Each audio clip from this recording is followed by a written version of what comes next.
এমনকি এসব বিনামূল্যে পাওয়ার অধিকার, সন্তান বড় হলে তার চাকরি পাওয়ার অধিকার, কোন রকম দুর্বৃত্তায়ন ছাড়া সঠিক স্বাস্থ্য সেবা পাওয়ার অধিকার, চাঁদাবাজি টেন্ডারবাজি ছাড়া স্বাধীন ব্যবসার অধিকার।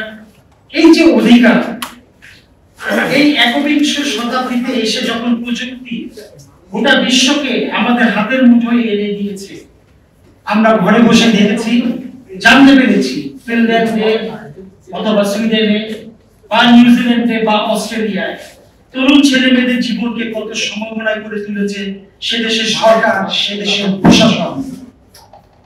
তখন আমি বুঝতে পারি একটি সুন্দর সমাজ, সুন্দর মনের মানুষ নির্মাণে আমাদের দলীয় রাজনৈতিক কর্মসূচি নয়, প্রয়োজন সামাজিক ও সাংস্কৃতিক উদ্যোগ ও অবকাঠামো।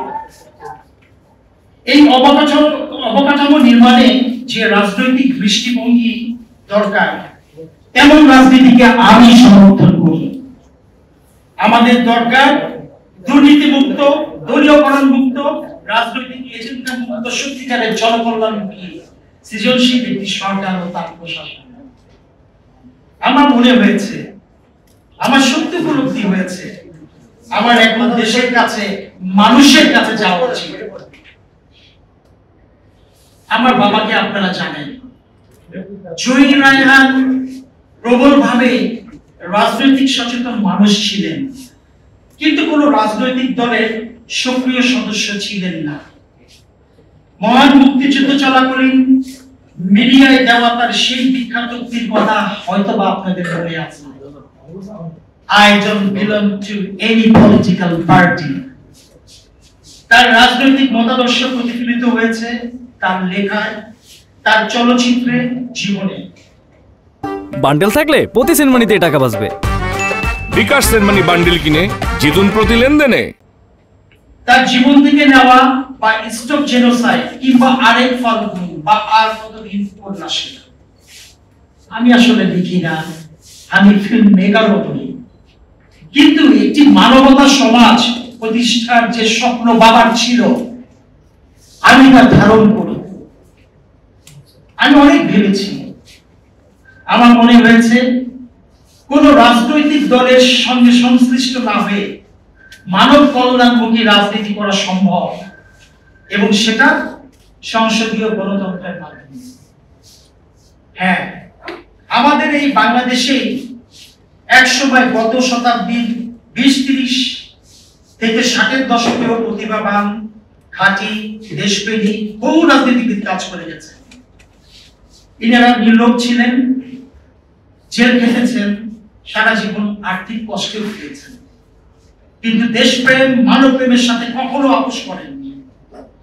তারা অতীত হয়েছেন, আমাদের জন্য রেখে গেছেন সমৃদ্ধ ইতিহাস।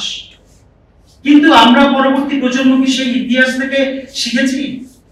গত দশক পর দশক ধরে আমাদের দেশে রাজনীতি হয়ে উঠেছে দলীয় রাজনীতি, ক্ষমতা কেন্দ্রিক রাজনীতি, দল আগে দেশ পরে। এই রাজনীতি, পার্টি আগে দেশের মানুষ পরে, এই রাজনীতি। রাজনীতিতে একটি অংশ আসছেন বিভিন্ন পেশা থেকে, এবং রাজনীতিতে এসে নিজের পোশাকেই গুরুত্ব দিচ্ছেন। এই যে নিজের পেশাকে গুরুত্ব দিচ্ছেন না বা পেশার স্বার্থ দিচ্ছেন, এটা তো আমরা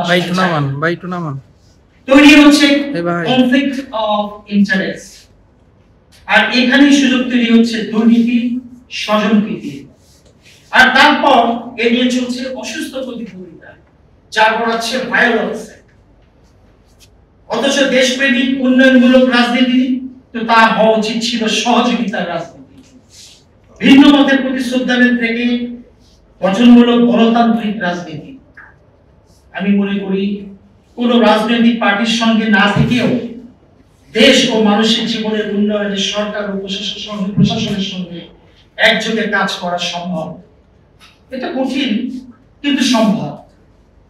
আমি একা, কিন্তু সংসদে যদি আমি যেতে পারি, একটা সহযোগিতামূলক রাজনৈতিক সংস্কৃতি বিনির্মাণে আমি যথাসাধ্য চেষ্টা করব ইনশাআল্লাহ।